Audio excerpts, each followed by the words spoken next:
I have not, until this moment, been compelled to produce a briefing of this nature. But a subtle yet pervasive dissonance has emerged in the fabric of our world. You have likely sensed it yourself. A deep and unsettling feeling that the official narrative no longer aligns with observable reality. The numbers themselves are beginning to betray the story we are being told.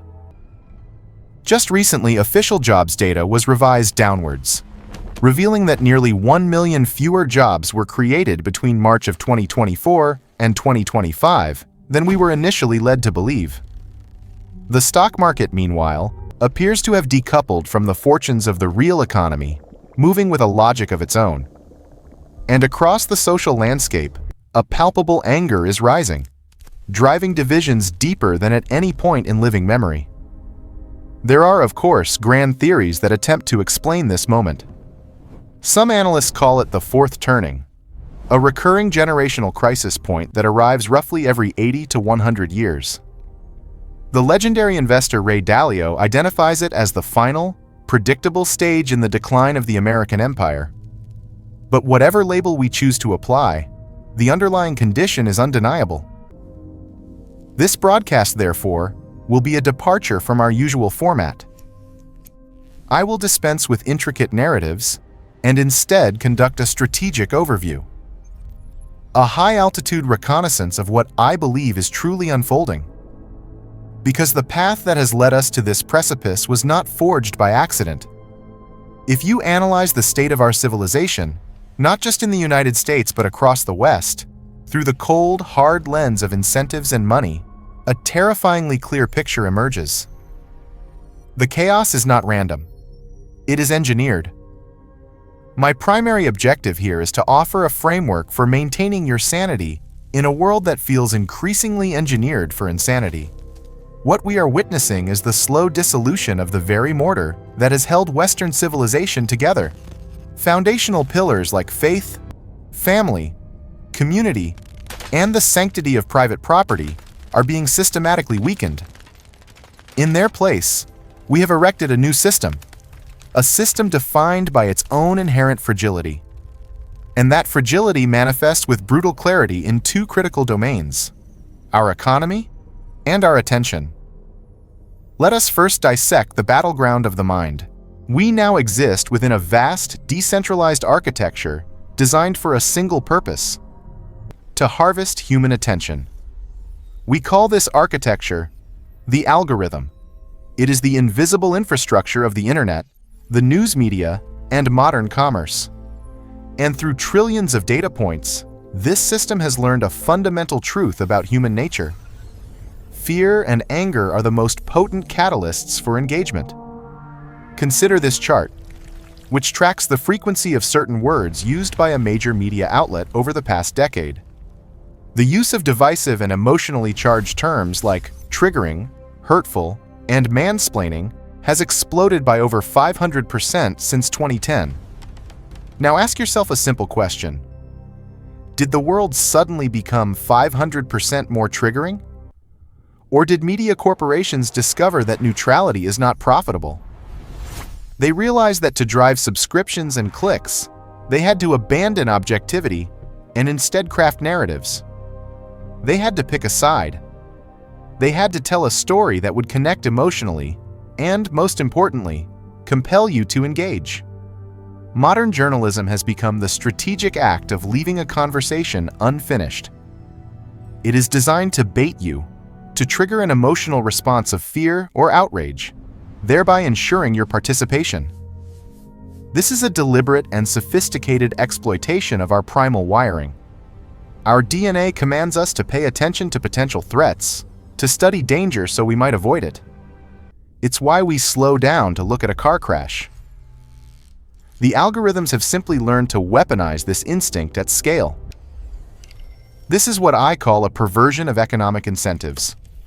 There is now a greater financial reward for sowing division and discord than there is for reporting objective truth. After years of this relentless psychological programming, society inevitably begins to fracture. It splits between those who can recognize the pattern of manipulation and those who cannot. The primary manifestation of this fracture is political. Data from the Pew Research Center shows that the ideological gap between partisans in America is the widest it has been since they began tracking it in the 1980s. We have never disagreed with each other more profoundly. In the 1960s, roughly half of both Democrats and Republicans said they would have no issue with their child marrying someone from the opposing political party. Today, only 4% of marriages cross those party lines.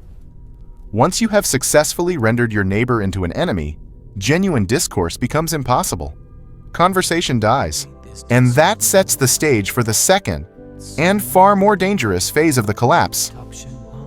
This entire architecture of psychological manipulation would be ineffective if not for the second piece of this puzzle: the systematic destruction of economic hope.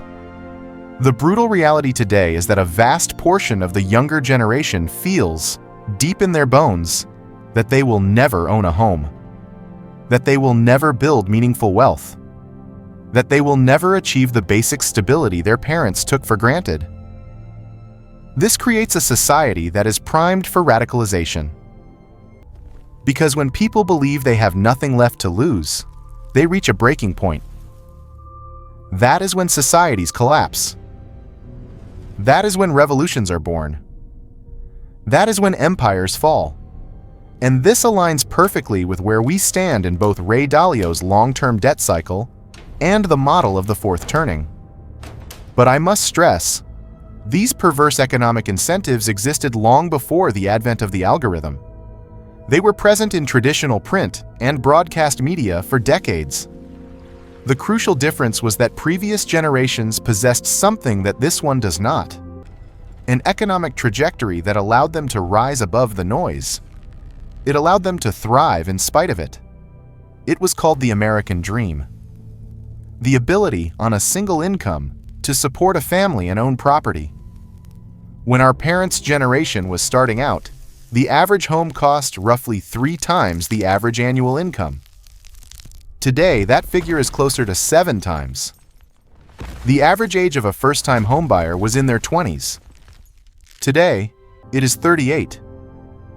We have, by deliberate policy, engineered a generation of renters instead of a generation of owners.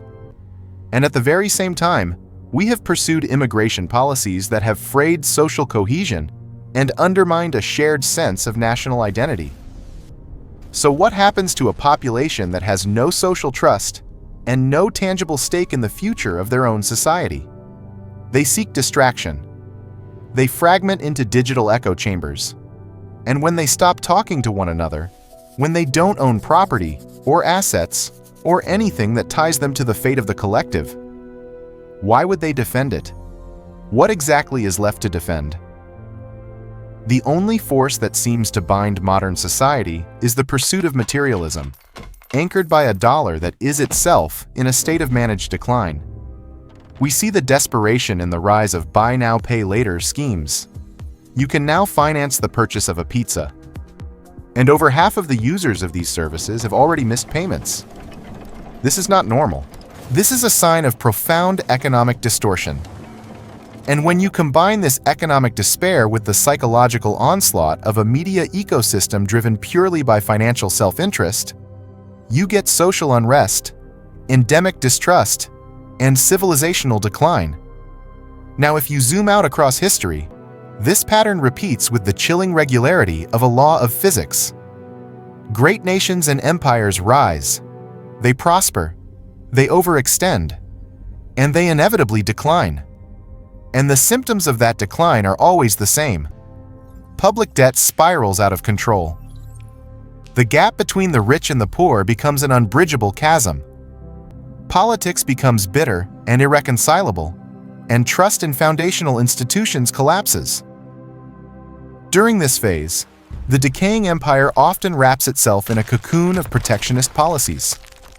Tariffs, industrial subsidies, like the US government's recent 10% stake in Intel, a form of partial nationalization.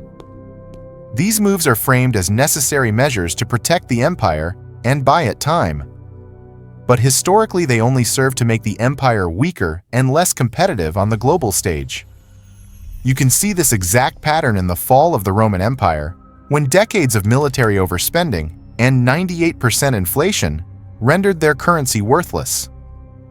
You can see it in the decline of the British Empire, which, after being buried in debt by 2 world wars, was forced to cede global leadership and its reserve currency status to the United States. And you can see the same pattern crystallizing today. The US dollar remains the world's reserve currency, yes, but every year that status erodes. The national debt is expanding at an exponential rate. The annual interest payments on that debt now exceed the entire US defense budget. And while this economic decay accelerates, the system of perverse incentives weakens our psychology, distracting and dividing us. It's the classic magician's trick. Pick a card, the system says. Pick a story. Is the enemy the left or the right? Is it the immigrants? Is it a foreign power? Is it the deep state? Pick your narrative. The algorithm will gladly send you down the rabbit hole. And this is not to say that these are not real issues deserving of debate. But when you mix them into a psychological environment that is purely designed to monetize your anger, you create a reality where no one can agree on anything. That is the reality we are living through right now. I understand that this analysis sounds bleak, and in many ways it is. But history shows that while societies do pass through these cycles of crisis, life goes on. Every time it feels like the end of the world. To navigate this, I believe the only rational response is to return to first principles, to build real things, to own real assets, to cultivate a strong family and a resilient local community, to focus only on what you can actually control.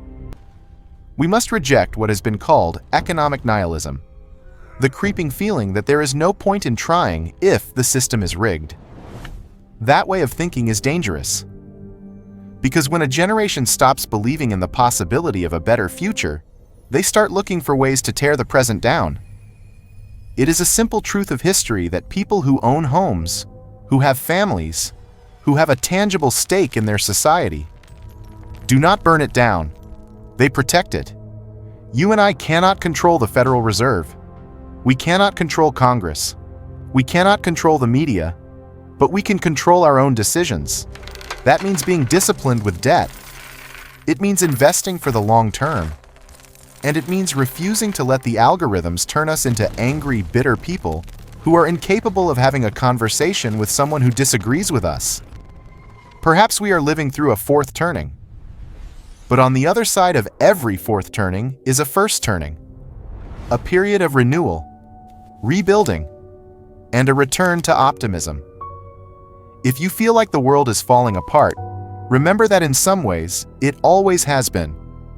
But it is the people who stay informed, who remain focused on what truly matters. Those are the people who emerge stronger. That is why I will always maintain that if you truly wish to understand the world, you must first understand the nexus of incentives and economics. If you require a more granular analysis, I recommend the book The Fourth Turning by William Strauss and Neil Howe, and Ray Dalio's work on the changing world order. For now, if this strategic briefing has been of value, secure your access to future intelligence. Engage the like button, subscribe to the channel, and contribute your own analysis in the comments below.